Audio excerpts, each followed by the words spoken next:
ambiguity about how long something should take is a major cause of avoidance. And it sounds so basic, but it is so true. If I'm not sure if something's going to take 15 minutes or 45 minutes, and I'm not sure how stressful it will be, and I don't actually know what my passwords are, that's the verbal, and I'm not really sure, I don't have like a list in my mind of what documents I need to have, so that gets into the verbal.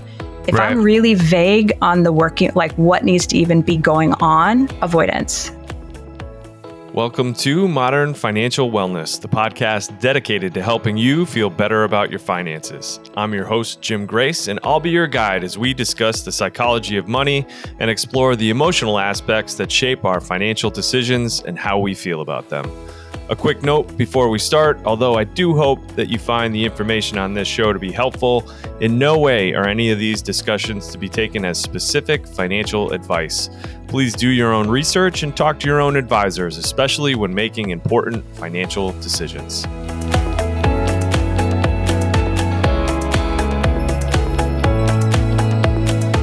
Real quick, before we start talking about ADHD, Christine, do you want to just tell us a little bit about yourself and your background, who you are, and what the work is that you do? Sure. So I am a PhD candidate at the University of Georgia. I'm in the Human Development and Family Science Department, Couple and Family Therapy program.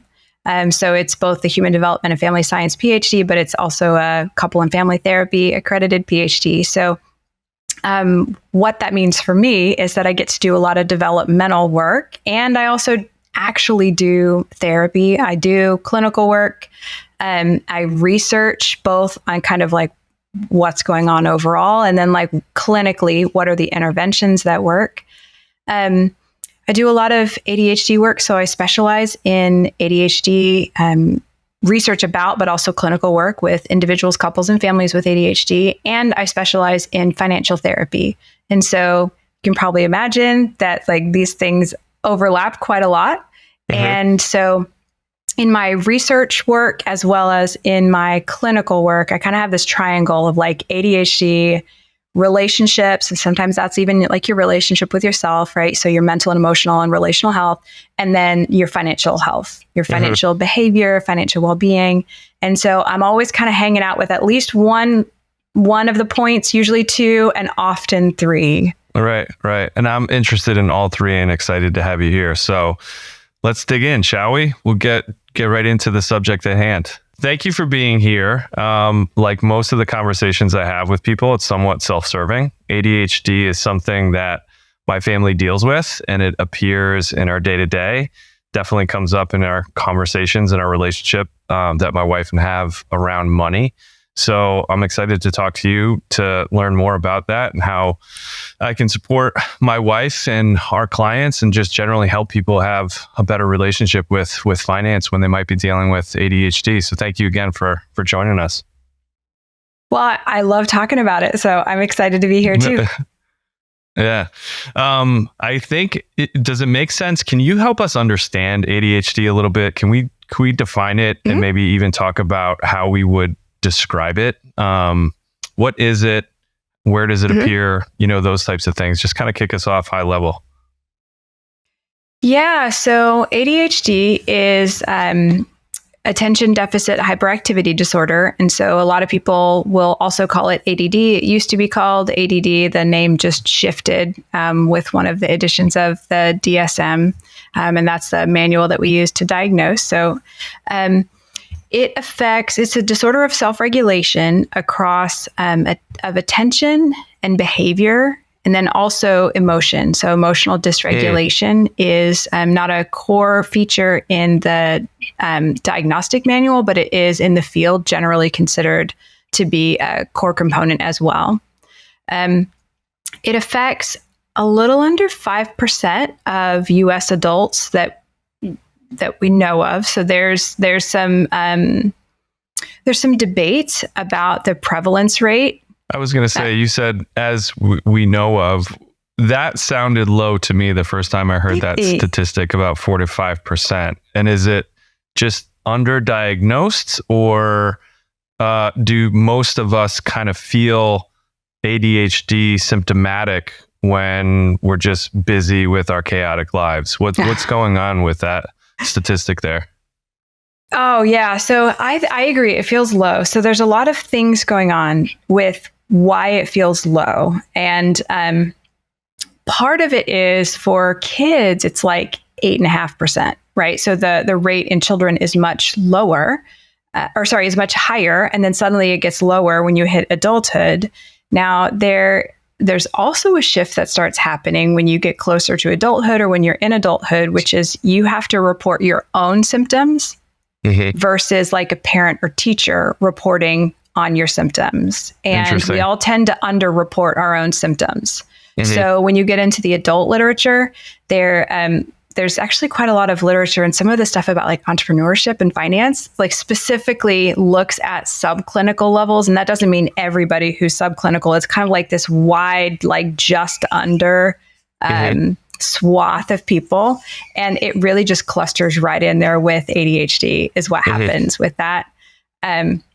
So much greater likelihood of being diagnosed as a child because you're having other people report on it and you're having multiple people watching you in comparison to your peers. They can see that something's a little different or that things feel challenging for you and it maybe doesn't feel challenging for the other kids, and they can kind of see that coming out.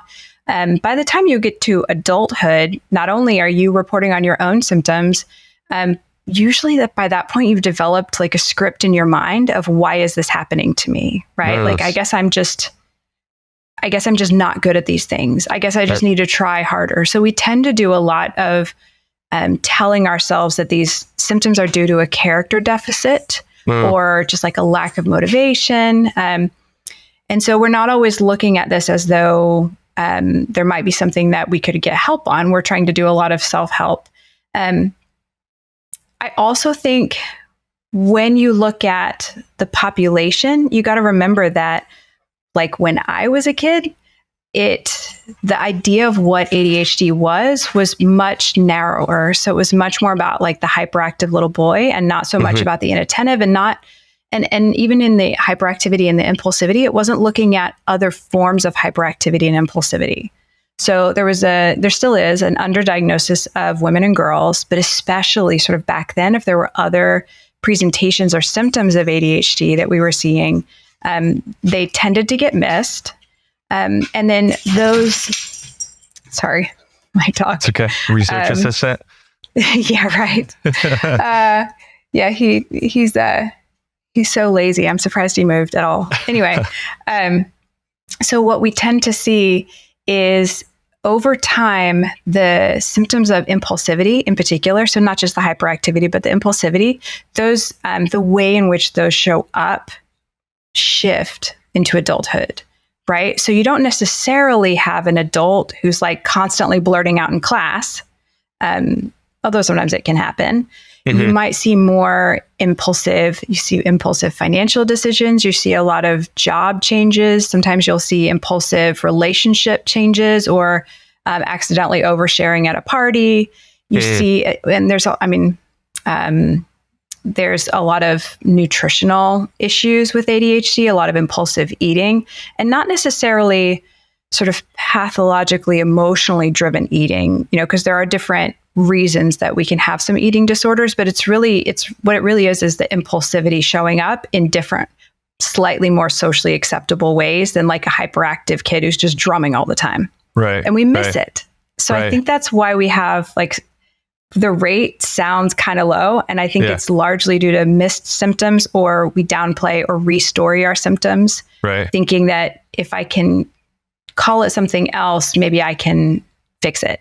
And what are impulsivity obviously being one, but what are some of the other common symptoms that are reported and lead to a diagnosis as we all become adults? What are some of the more common ones? Yeah, so the important thing to know when you're thinking about symptoms and like what to look for is that there are 3 different presentations that we would diagnose with. So one of them is the predominantly inattentive. And that's kind of where you've got a cluster of symptoms that are like daydreaming, kind of being in another place, having trouble keeping track of conversations, maybe something that was just said to you, where you're just kind of in a lot of different places at once. Then there's the predominantly hyperactive impulsive. I think that to some extent, that's a little more intuitive. That's the impulsive behavior, the switching from one thing to the next. Just reacting instead of responding thoughtfully type of behavior. Not much of a filter. Right. And that tends to be more externalizing, not always, but that tends to be a little more overt. And then you've got the combined presentation, and that's where you've got some of both. So I definitely would say a feeling of restlessness, not being able to relax even when you mean to, like maybe you're alone, or like you've set aside the evening, I am just going to chill, and like you still can't. Mm-hmm.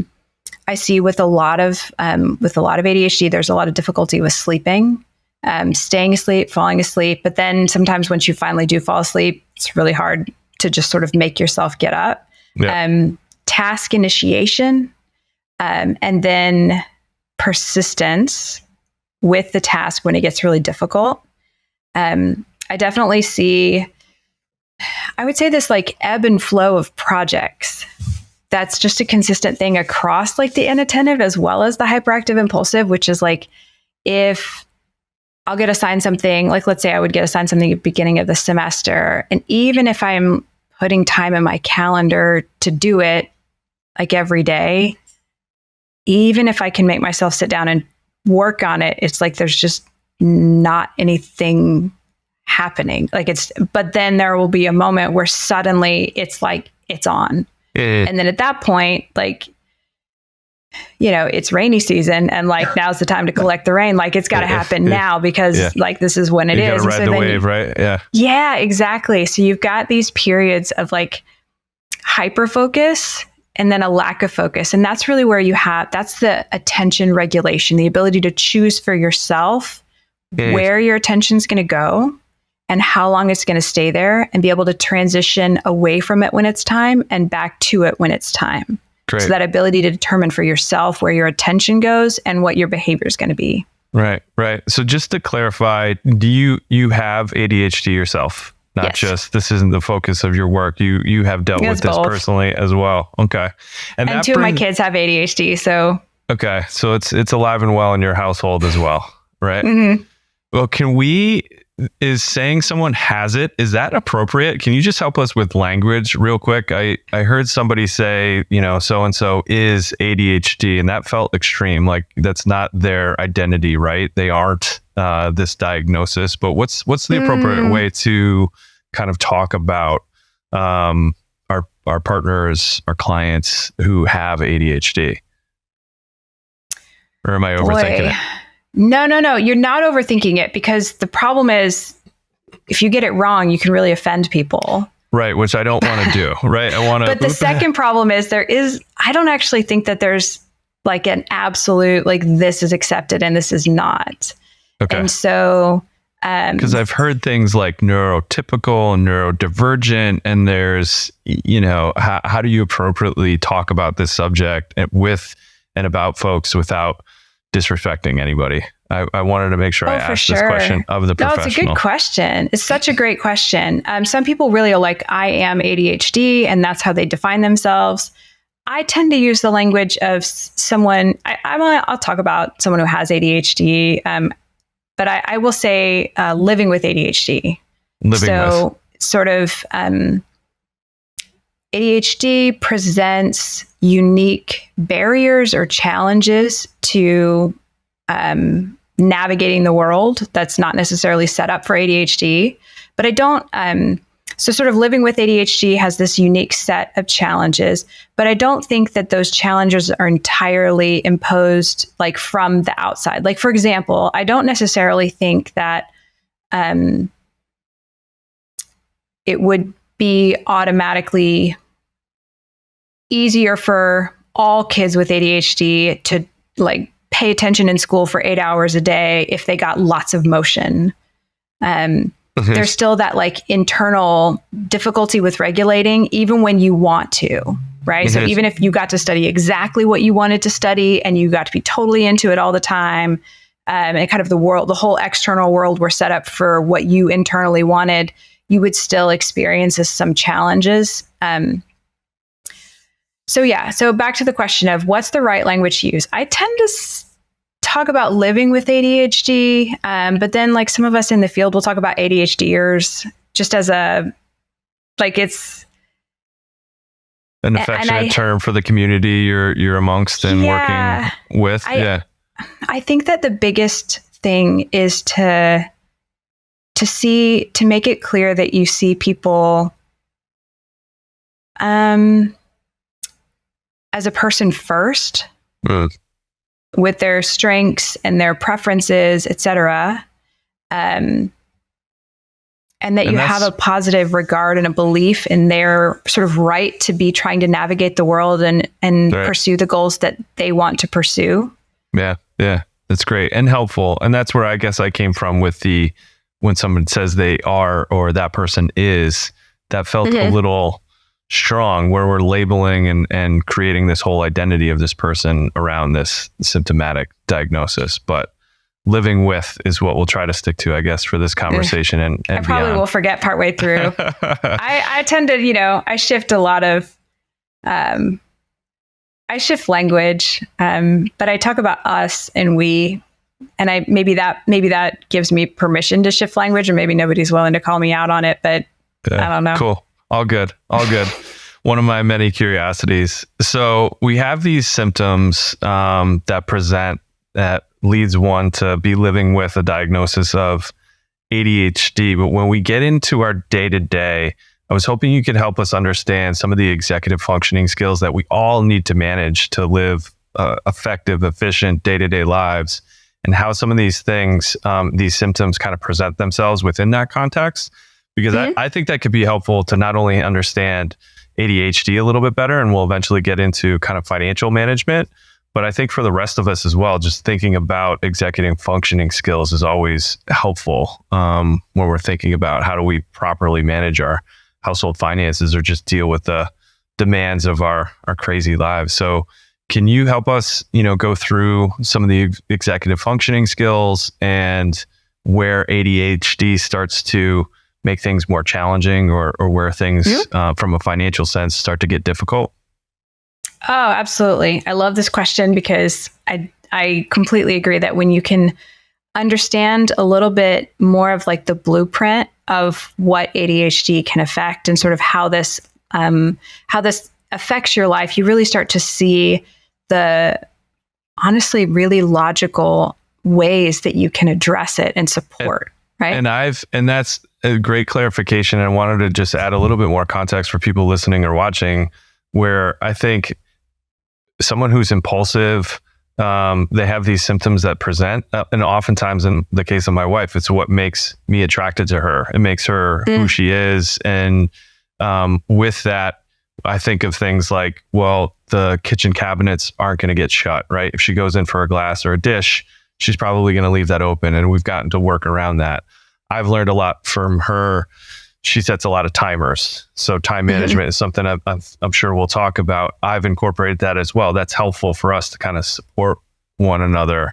But in the context of financial management, I just kind of always separated the two, right? So I think it's interesting how we have these impulsive people or these loved ones of ours or clients of ours who we're working with that are presenting these symptoms, if you will, and we just kind of accept certain things for how they are. And then when we get into financial management and, being in a relationship and trying to manage your finances, I even as a financial planner with a wife who has ADHD, tended to kind of not connect those two things when it comes to how we're relating with money. So anyway, long intro into the question. Let's talk about executive functioning, I guess.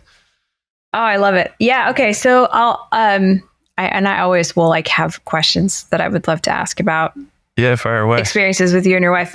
So this, the executive function model that I like the best is from Russell Barkley's work, and he has a whole book on executive functions. He's recently retired, by the way, as a great YouTube channel where he comes out, he sort of summarizes and reviews research on ADHD and all things ADHD, maybe not every day, but multiple times a week. And he's brilliant.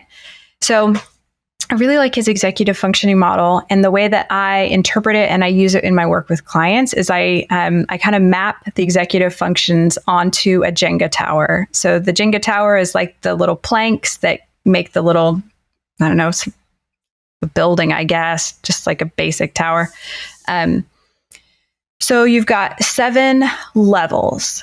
And just like when you're building a tower, you start at the bottom. So too do these executive functions sort of layer over time. So the first one to emerge is self-awareness. And so that's, you see a baby kind of realize that they have toes and that they have fingers, and you see them start to knit this together, that there is something, that I'm connected to this body of mine and I have, hunger.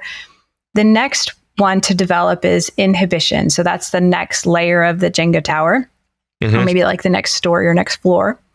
And that's the ability to stop doing something, So you'll see like toddlers watch somebody else do something, I don't know, like fall off the side of a sidewalk. And then they go over there and you can see them kind of realize like, oh, I probably, that comes with danger. And then they do it anyway. Even if, you can kind of tell that they're thinking like, I probably shouldn't do it. And then they do it. They can't seem to stop themselves from doing it. But there comes a point at which you can, like, they will stop themselves. They'll go to the edge and be like, wait. Yep. So that's inhibition. The next 2 stories are sort of connected. I don't know. They're like 2 generations of a family that like share an apartment building, and they, so they kind of, right. But like sometimes they're not talking to each other and they're like estranged for a while. And like, then you've got really big issues. So the third layer is nonverbal working memory. And that's the pictures in your mind that happen when you are thinking thoughts that don't necessarily have words. It was not the best way to describe it. But like if you remember a movie with Julia Roberts in it, you're probably picturing her face or maybe her hair. There's something about it that comes with a picture, right? Sometimes you might be remembering maybe what it felt like in your 3rd grade class. And you would probably immediately have a picture in your mind of like the desks. You might even have a smell or an emotion. You might like kind of feel what it feels like to be there. Visceral response to a thought. Exactly. Yeah. And that really matters with the ability to connect our past selves with our current selves and our future selves. And this was a powerful one when I think about personal finance, financial planning, having conversations about what to do with your money. I think oftentimes a lot of what we need to do today is based on where we want to be in the future. I think of Hal Hershfeld's new book, Your Future Self. I don't know if you've seen that. I'm partway through it on Audible. Yeah. It's awesome. It's great work. Really applicable and practical when you're thinking about your personal finances in general. But I just think the subject's fascinating. But in this particular case, I thought about that when I was going through your workshop and your webinar. If you are living with ADHD and this executive functioning skill of having this nonverbal working memory and being able to picture where you're going in the future, that's going to be impacted if you're living with ADHD, correct? And therefore, you're going to have trouble planning for the future, which is like a core objective of what we're after when we're talking about money and finances, right? Is try to get to some place in the future. And that's, broad, but that's where this impact of living with ADHD starts to get into some of these executive functioning. Am I looking at that the right way?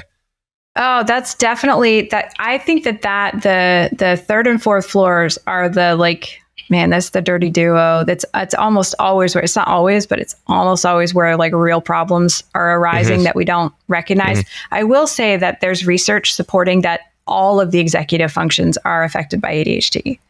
But I think we do kind of know about the self-awareness part. Like that's a little easier to catch, that somebody's not really self-aware, that like, did you mean to sound like that when you came in the room and you said that thing and somebody's like, I didn't, what, did I say it some kind of way? Like, you can catch the self-awareness issue.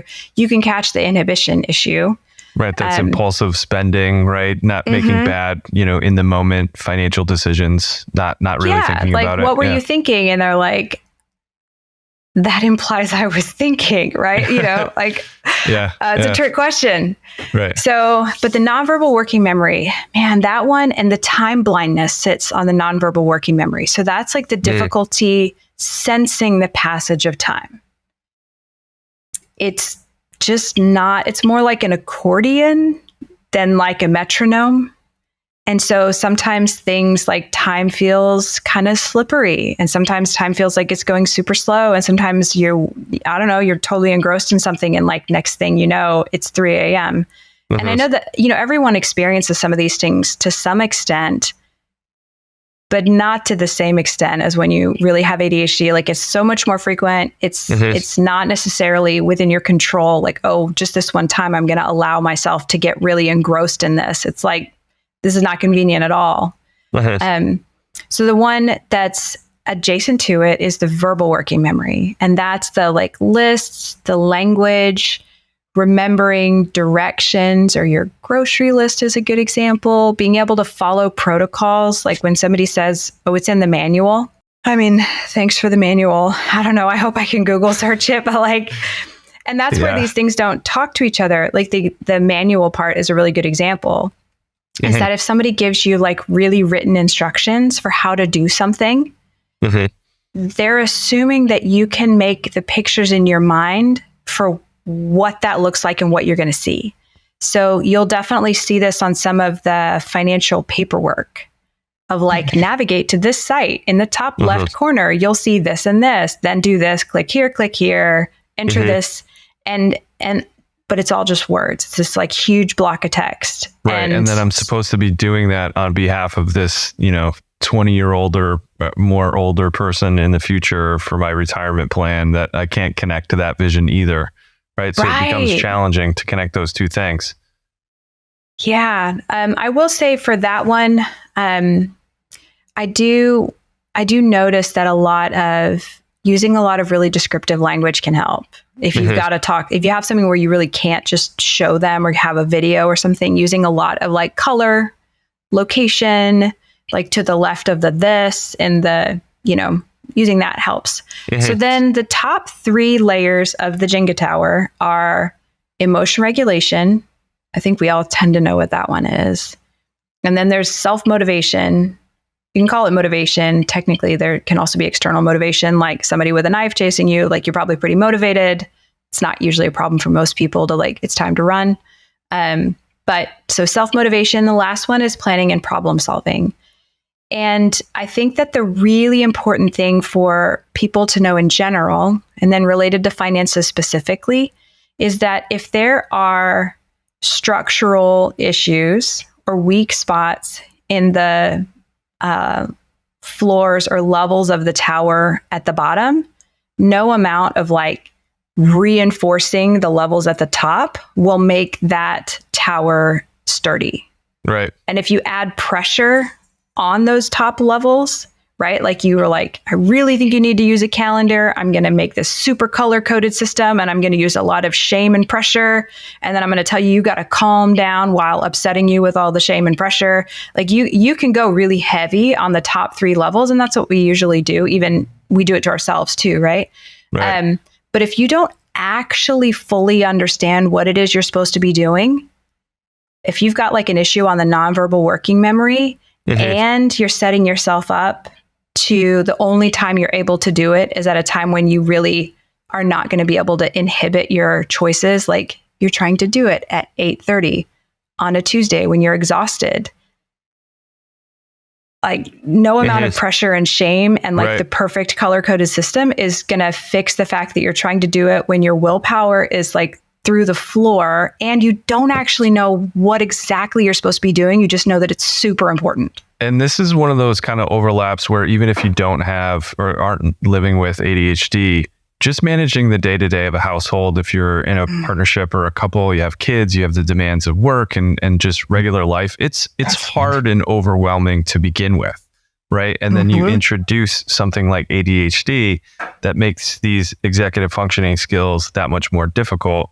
And it seems to me it's like a recipe for disaster, and it almost becomes a negative feedback loop. It seems like between a couple of these executive functionings. For example, if you're having trouble with your verbal working memory, if I read that right or listened to you correctly, that directly can affect your math skills, correct? And math in particular, numbers, charts, things like that become a little bit more challenging. Yeah, because you're trying to hold all of that. You're trying to hold all of that. I think that when I think about working memory, like, I don't know if you like to cook at all, or maybe you just have to. You don't like it? I love to cook. Yeah. Okay. My wife does that. I don't know if that's because of the ADHD, but I am the cook in the family. Yeah. I was not the cook in the family, but then I had to be for a while. So I got good at it. I got into it. I made myself get into it. I got really into Julia Child stuff. Anyway, so now I'm good at it, but I always hated it before. Awesome. But then I made it fun. Point being, so a lot of times there's real knowledge in there. Like this is not an IQ issue at all. ADHD is not an intelligence issue, but it's like trying to prepare a meal in, like, we used to live in Somerville in Boston, and we had, I don't know, maybe 2.5 feet by 2 feet was the entirety of our kitchen counter.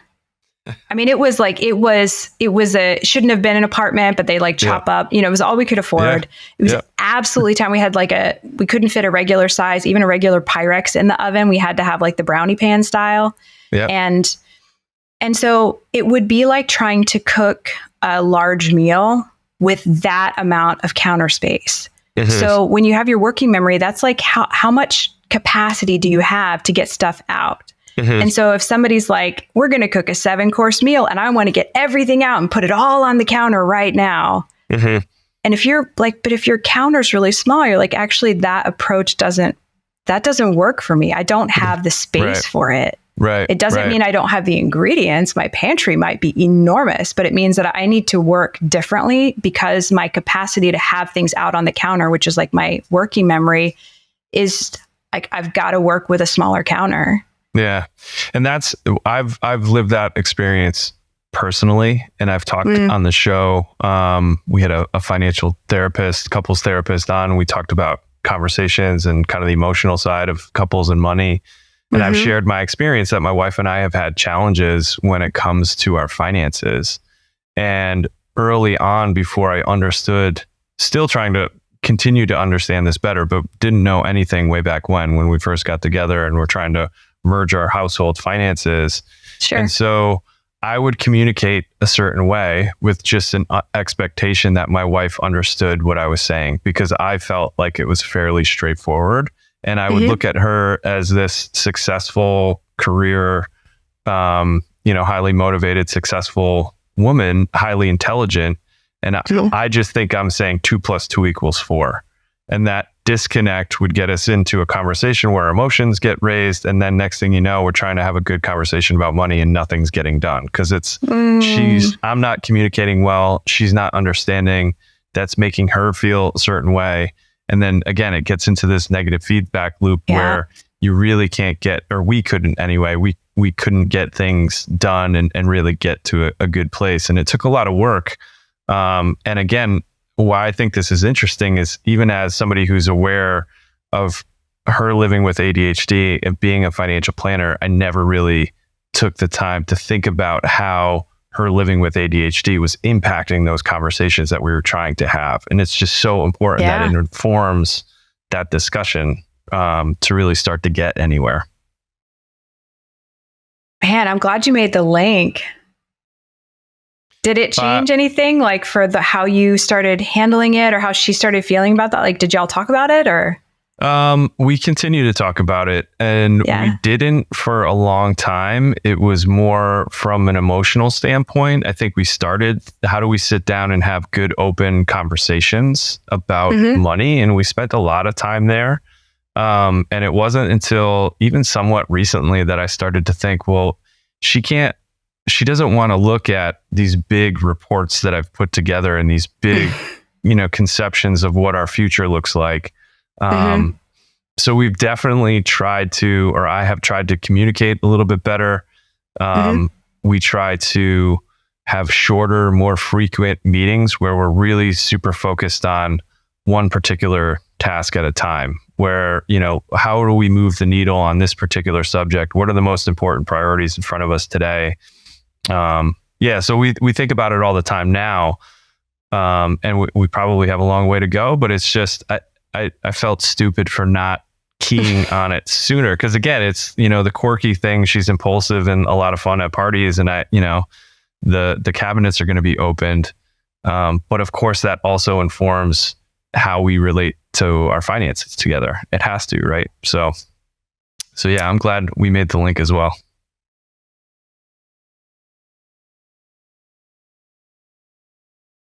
Yeah. Gosh, I have so many different thoughts about like how this maps onto research about couples and finances and couple conflict and ADHD and finances. And there, I mean, like the TLDRs, like it's real. But it's not a foregone conclusion that it has to be an overarchingly painful and demoralizing experience. And I think that that's part of the sort of liminal space in this field is, we know it doesn't have to be that way. We know it can be better, but what does it look like? And what are some of the approaches that individuals and couples can take to make this problem feel surmountable? And some of that is adapting, right? Adapting our processes. Sometimes it's like shifting our expectations. But definitely being able to talk about things more openly with your partner. First of all, like making the link. Second, if you're in a couple relationship, being able to talk about it. I think in metaphor all the time. I don't know, it's how I process everything. And so if you've ever seen Get Smart, the one with Steve Carell and Anne Hathaway. But if you haven't, it doesn't matter because it's a thing on a James Bond movie. Anyway, point being, they're like in the bad guy's house and there's that room and they realize it's got to be a trap, right? Because there's like nothing between them and where they're trying to go. And so Anne Hathaway's the prepared one and she like shoots this disc out and it blows smoke into the room. And then you see that the room is filled with lasers. And that if they had just tried to cut to the end, that they would have been shredded to ribbons. So then it's a really funny scene where they're trying to like navigate through the lasers. And I think when I work with couples and, even in my own marriage, but definitely when I'm working with couples, they often have this question of, well, just because somebody has ADHD, does that mean that it's like a sort of get out of jail free card that they just kind of do whatever they want? There's this kind of false dichotomy of like, well, how are we allowed to talk about this when it comes into the room or when it applies to the situation? Because nobody likes to be the scapegoat, like, oh, I have ADHD, so I'm the problem all the time. Right. But then if they bring it in and they're like, well, I do have ADHD, so this kind of should explain part of it, then it's is that an excuse kind of? Right. Yeah. So the way that I will talk about it is like recognizing when individuals, sometimes it's both, have ADHD. Honestly, there's a lot of things that affect executive functioning. Depression can, anxiety can, grief for sure. If you've ever walked with someone through grief, like they don't remember what they did 2 days ago, especially if it's acute grief. So when things affect executive functioning, it's more like, you can tell me I need to run through this room with lasers, but I can tell you right now, if I do that, I'm going to get shredded. This will not go well. So let's take the time to sort of put that smoke in the room and identify where the like risky, dangerous parts are, and then navigate them together. Right. And I think about our own relationship in the beginning when we were really trying to get serious about our finances. I was just trying to skip through that room. And it wasn't until we had that smoke in the room that we had just a much better.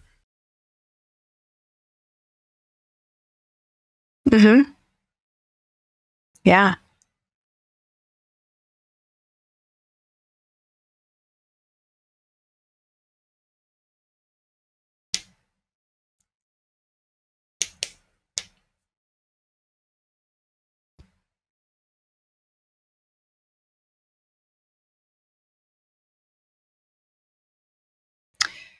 Yeah, I would say I do have kind of a way that I tend to handle it.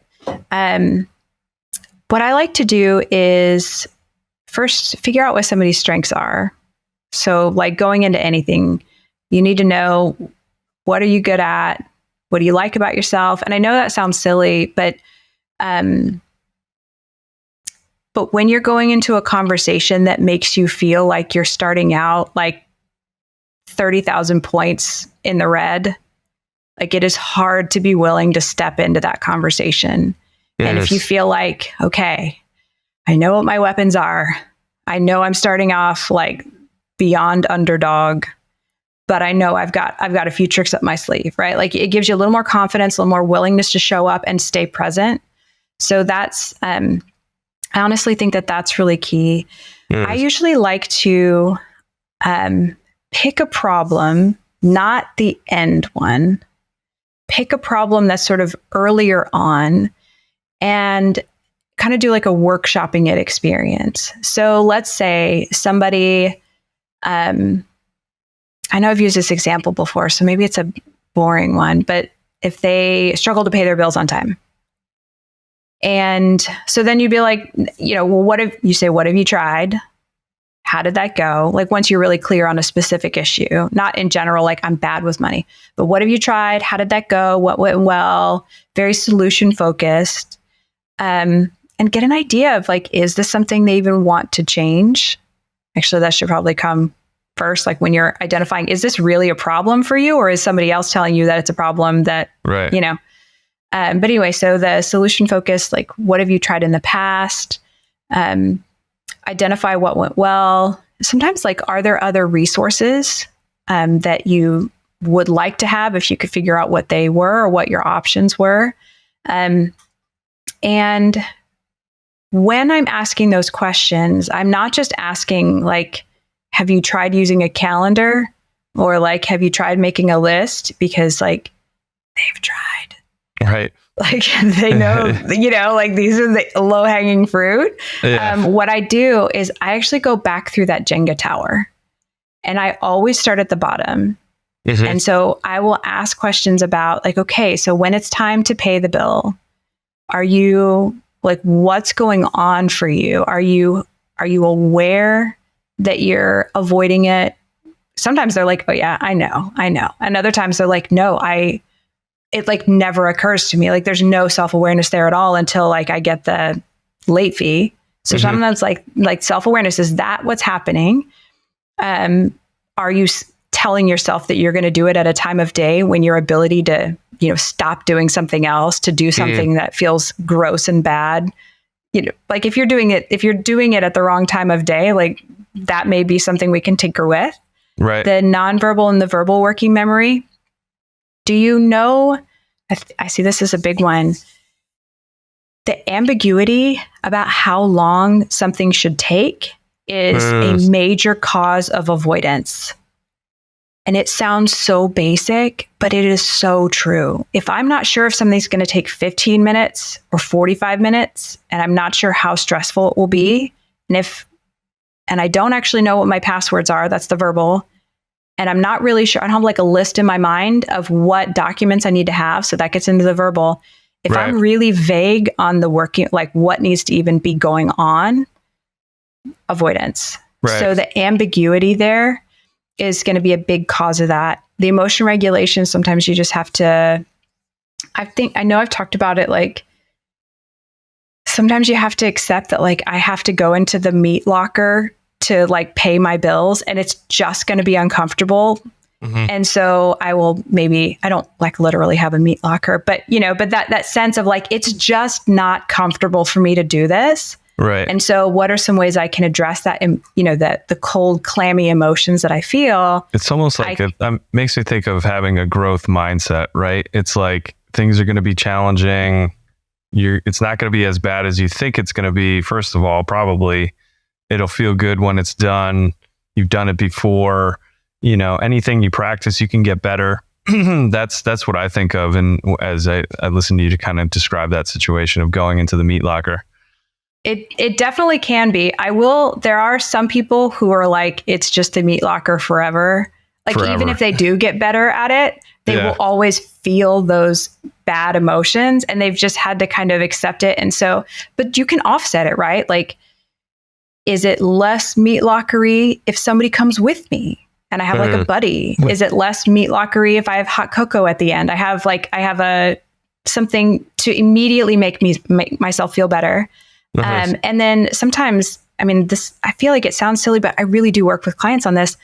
There's this sense of like, when I start doing something, I then am like laser focused on it until it's completely done. And so I'll have clients who will sit down to do something that they've been avoiding regarding their finances.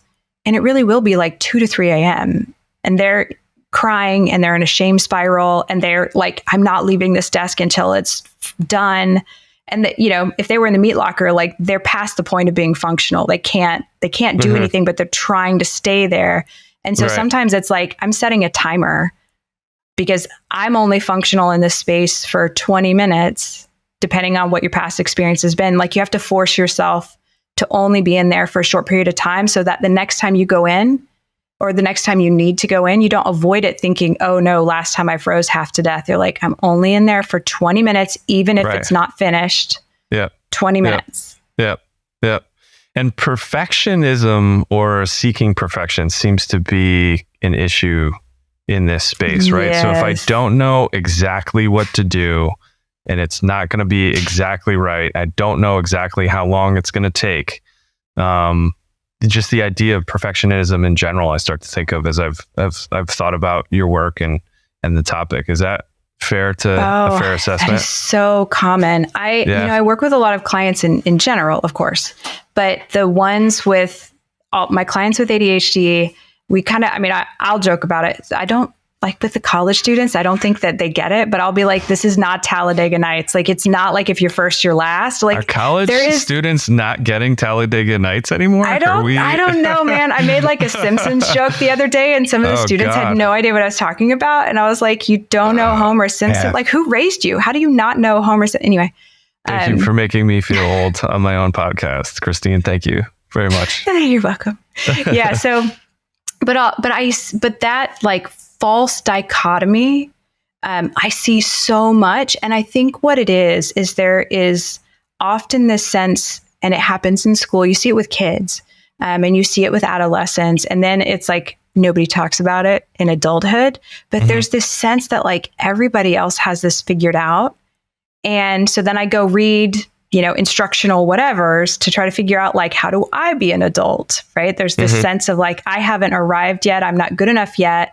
And you feel like everyone else is doing it correctly, or at least better than you.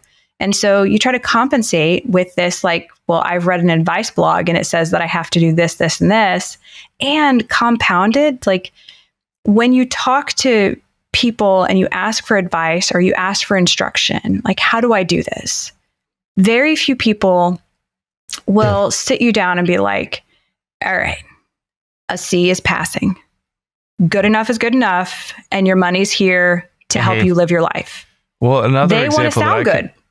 The other example that I could share from my personal life, when we're talking about budgeting, for example, and I say something like, we need to spend less, that kind of freaks my wife out. She wants to know exactly how much less and where she needs to cut. And she needs that specific target, where I'm just thinking, if we can spend a little bit less, if we could just be a little bit more conscious of it, no big deal. But she doesn't think about it like that. And that's along the same lines. I think we want to have this tendency to try to make it perfect. And social comparison is hard enough. You mentioned the blogs and social media. I think social comparison is a problem in and of itself within personal finance. And I hadn't thought about it in this context where people are looking around thinking that everybody else has it figured out. And I'm here to tell you that most people don't. So stop looking at Instagram. Although I'm a hypocrite because we're going to put this on Instagram in one way or another. But anyway, I'm rambling Keeping a little bit. Keeping it real. Yeah. I think that the having permission to, number one, set goals that work for you. And number two, make sure that you're prioritizing the goal itself rather than a perfect process. And so I'll sometimes work with clients about finances, but also on a variety of topics when we get locked into that perfectionism mindset. And it's not actually perfectionism. It's more like fear of failing, right? So it's not really about being better than everybody else. It's like, I don't want to hear yet again that I'm not good enough or that I screwed it up again. Like it's trying to like outrun the bear feeling. Which is a much worse feeling than like, I'm trying to be Rocky, right? It's like a completely different soundtrack is playing in your mind. Like there's the fear and trepidation soundtrack, not like the motivational running up the stairs, right? Yeah. It's not that one. Yeah. So, when you're stuck in that and you're trying to like, well, if I can just be perfect, right? If I can just be perfect, then this thing that I'm afraid of, the shame and the rejection, all the stigma, like whatever it is, that I won't feel that. One of the ways to address that is like, what do you actually need to have done? Like if it's paying the bill, like what's the date on which you need to have done it? And so we get to that. Okay, now what helps you get there? Well, it really helps when I talk to my sister and like, she's like, hey, are you paying your bill? And I like pull out my phone and I pay while I'm talking to my sister. And she's like, hey, good job. But I shouldn't need that. I shouldn't need to have my sister remind me. And I'll be like, I don't care if there's no should. Mm-hmm. I mean, you don't have like an audience behind you, like, holding up signs of like, well, that she had a coach there spotting her. So that was a 7.7. Like you don't get demerits for utilizing support. All that matters is like, did you do what you meant to do? I mean, and did you hurt anybody? Right. Like, but other than that, like you don't get demerits for identifying what additional sources of support or resources that you needed. And then setting it up so you make sure that you have what you need when you need it. Right. That's all. Just get it done. I have a question about setting it up. I was curious if you have any hacks or tips. Do you kind of manage your calendar, your tasks a certain way? One of the things that I've found recently in our practice when I'm working with clients is we're using an app called Nudge. I don't know if you've heard of Nudge yet, but it's for financial advisors right now, but I think there's probably broader application. Sean, the founder, has been on the podcast before to talk about getting things done financially. And it's just simply a reminder and notification system. And we can set it up to alert the client of a important financial task that needs to get done. And we can set the time and date for which it appears, right? So we want to be conscious of when that reminder or that text message or the email notification is coming through, because to your point, Tuesday night at 7 p.m. when they're in the middle of putting their kids to bed, that might not be as impactful of a reminder or a notification as it might be at 10 p.m. on Sunday morning when they're sitting there doing some personal finance stuff. So we want to show up when we're needed or when the reminder is needed. Along those lines, do you have any, as someone living with ADHD, do you have any tips or tricks or hacks, anything that's useful in that regard in terms of supporting yourself or supporting your partner? And not to put you on the spot, apologize. Oh, no, that's fine. I was thinking having something due always at the same date, whatever that is. Like, I know if the 17th is coming up, credit card bills coming due, like, having that kind of streamlined. Now, I will say one time I managed to catch it in time, but I got a reminder email saying your credit card bill is due on the 17th. And I was like, that's very nice, but I'll wait until it's closer to the 17th to pay it. Totally missed the fact that it was already like the 15th when I got the email. And I was thinking it was the 10th. My mind, I don't know. I was thinking about other things. So I saw the email and I was like, thank you very much. And if it had said like your credit card bill is due in 2 days, I would have been like, oh, right. So not assuming that somebody knows what day it is right now is I've now when I send like reminders, I will make sure and say like the day after tomorrow or, something really concrete. I think I haven't seen it. I would love to see if Nudge could incorporate this. But on things that are like drudge work or, things that just don't feel good, being able to have a way to either have intermittent rewards or to have like something that meets their emotional need or their like some kind of positive reinforcement. Like for some people, they need that you did a great job. I mean, as adults, when we say it to our kids, like, great work, I can, you really put it all into it and I can see it. And it doesn't matter if you were, doesn't matter if you were perfect. You did a great job today, whatever, right? We don't tell that to other adults. And we crave that. We crave hearing that we're valuable and that our efforts matter, even if they weren't the best. And so having someone else see what you've done and witness it and then give you that positive feedback, I think can really go a long way. And then with the intermittent rewards, what I'd love to see is some kind of thing where like every so often, but I don't know when it's going to, it will send me a funny meme if I do the thing. Like I fill out another dang survey for the university and like, just if I know I might get a meme at the end of it or something that will make me laugh, I will do it. Okay. But if I know it's like a thank you for your time, like I'm going to put that thing off as long as I can. Yeah. Yeah. So celebrating the wins, right? Celebrating the accomplishments, large and small, just seeing people getting things done and being there to support them. Also hearing you say with the nudge and the technology too, and it's an interesting point to think about. It's nice that we can use the technology to remind us to do things, but if it's emotionally draining and overwhelming, maybe we need some other motivation to actually get it done, and other further support, either in another person or a reward system to help us actually get over, whatever we're feeling at the time. One thing I like to say, a lot of times when we do something and it feels really hard for us, even if we share that with somebody else, like today was just like a really rough day. And like, here I am, I'm home and I feel like the cat dragged me in and that's everything just feels rainy and heavy, right? Like there are days like that. And for some reason, when we share about a day like that, so often there is this tone of shame or failure, or like, I worked so hard and like, I got like zilch for it. In fact, I'm worse off. I should have not gotten out of bed today for whatever it was that happened, right? And so a phrase that I will use in my own life and I use with clients and I use with friends, and I definitely use it with ADHD, is the hard days count double. And that's my math. If you had a hard day and like you're still showing up for yourself, you actually get double brownie points on whatever scoreboard that is. Yeah. But having that validation that like it matters even more that you continue to show up on when it's hard for you. Yeah. Yeah. It's great. It's great.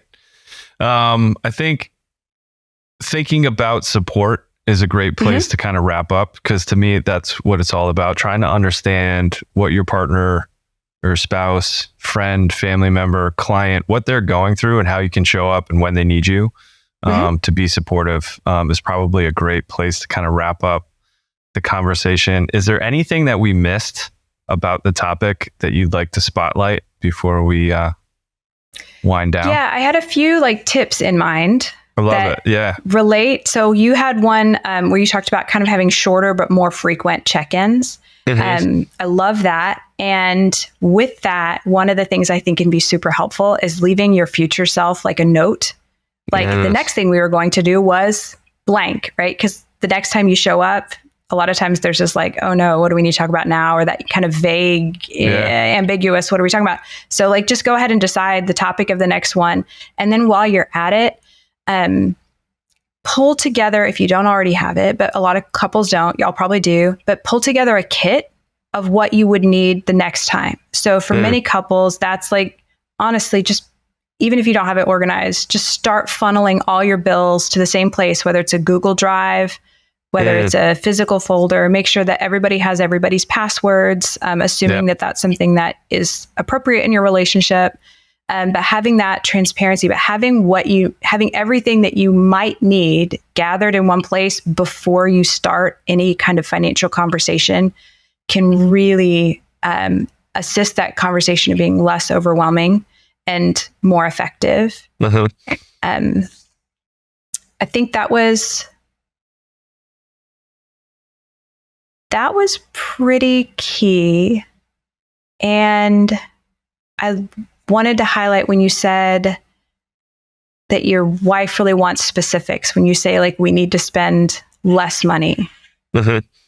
So sometimes that's like, what's my metric so that I don't overdo it? And sometimes it's like, if I don't actually know what the target is, I don't know what the consequences are either. Like there's that vague sense of like, or what? Like, you're going to be mad at me. You're going to tell your mom about me. Yeah. Like what, what does this consist of? And like, can I just go ahead and do it and be done with it? Because keeping it like in mind does not work. That's like leaving all the cereal boxes out on the counter all day long for the entire month. Like, you can't cook anything else because you've got your counter is cluttered. Right. So it's this sense of like, can I just get it done now or get a specific idea of exactly what I'm going to do? Because I can't just keep this top of mind because I don't have that much space. And so having that clarity is excellent. Yeah. And I'm glad we touched on it and you clarified further, because again, that's something that personally, I didn't give much thought to my language or the effect that how I was saying that or delivering that message was coming across. It wasn't until we started to really think about these things that she does start to have all of the thoughts that you just described. What does that mean exactly? And she'll go on different tangents a little bit to try to understand it, when all I was just making is kind of a passing comment, like maybe we should spend some less money. It was kind of like a throwaway line as a financial planner, right? So I think language and how we communicate, how we open up and have good conversations with our partners especially is so important. And I've seen that in my own life.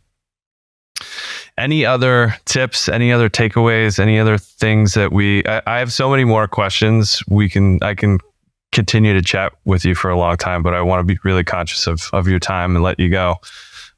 If there's not anything else, there are two questions I ask everybody. I want to see if there's first your work. Where do people check out Christine Hargrove or any of your work on ADHD and couples and finances? So while I'm finishing my dissertation, I don't have a great website, but I am throwing all of the stuff that I can. I sort of put it up in posts on christinehargrove.com. It's not pretty, but that's the place to find me. And then over time, I'm going to make it nicer. That's good stuff. It's useful information. So don't be too hard on yourself. You've got other bigger projects at hand right now. Oh, thank you. So that's the best place. I'm also on LinkedIn. I'll just end up spending time there. So that's a good place to get an idea of if I've got something coming up, I'll always make sure and post I've got something in January with the XY Planning Network. And I think it was in your email about other resources that I recommend. Yeah, that was the follow-up. So anybody else, you mentioned Russell Barkley's work and his YouTube channel. So anybody along those lines that you'd want to maybe throw out there for people to check out if they wanted to continue to learn more or kind of explore the topic besides Russell? And did you say, is he an author as well? Does he have some books? Oh, yeah. He's a recently retired researcher, professor, but widely published author.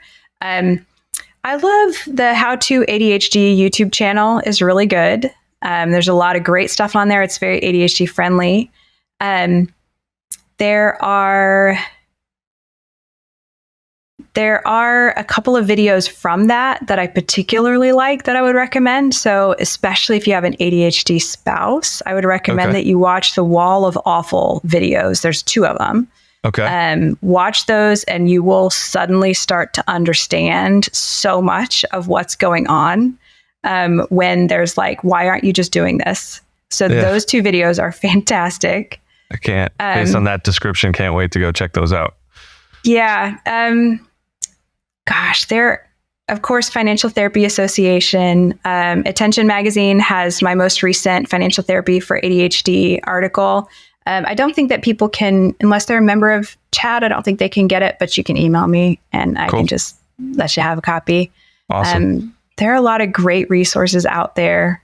And the Love and Money is a book, 15 Conversations for Couples by Sonia Lutter. And that one just kind of guides you through financial conversations for couples. Great. Yeah. Awesome book. Yeah. Cool. So last question. This is a show about financial well-being, but well-being in general. Is there any ritual, habit, practice that you return to when you're feeling chaotic or stressed or whatever else is going on that gets you back on track and feeling good that you'd want to share for folks? Yeah, I saw, so in your email earlier, and I was reading it out to my husband over lunch, and he was like, well, I mean, the obvious one is like, take your medication. You know, if I've got to work, if I'm supposed to produce anything real. And I was like, well, that's true. But I would say something that really helps me as a mom. So, you know, I have work all day and I see clients and I do research and everything else. And just everybody's got chaos, and I've got 4 kids. And so we run like basically shuttle vans all over town. And so one of the things I started doing years ago now, but it has been the thing that has stuck, is I get myself ready for bed when I get the kids ready for bed. And that seems to help with my tendency that I used to have, but I mostly don't. And I can track it to if I'm doing this or not. I don't get that second wind where I end up staying up till like midnight or 1. It used to be that I would get the kids ready for bed and then I would dawdle because I didn't want to actually get back up and brush my own teeth and And so then by the time I got up, I would have like that next burst of energy. And then it was that cycle. And so I started like, I would get my jammies on at like 9 o'clock or whenever it was, somewhere around there. And then it kind of just started becoming my like shutdown ritual. And I get up super early. Down. Yeah. And it has really helped my sleep cycle. That's really great advice. My wife and I have talked about the second wind after bedtime. Our kids, how old are your kids? My oldest is 16 and my youngest is 8. 8. Okay. So my boys are almost 7 and 4. So a little bit younger and a little bit earlier of a bedtime. So that second wind can be tough because when they're going to bed and we're trying to get upstairs for 7:30 or so, sometimes we have a few things that we still need to get done, but we have that tendency to like, man, do I just wind down on the couch now and work towards going to bed, or do I stay up and get into something that can lead me to a midnight bedtime because I get locked in? So that's such great advice. Thanks for sharing that with us. Sure thing. So Christine, again, I could chat with you about this all day. It's really self-serving and helpful for my own relationships, the clients we work with. So thank you so much for joining us. Thanks for listening and watching. You can check us out at modernfinancialwellness.com. You can go on our YouTube channel where the video will be, anywhere you get your podcasts. Check us out, leave us a review, and we will see you next time. Thanks again. Sure. Thank you.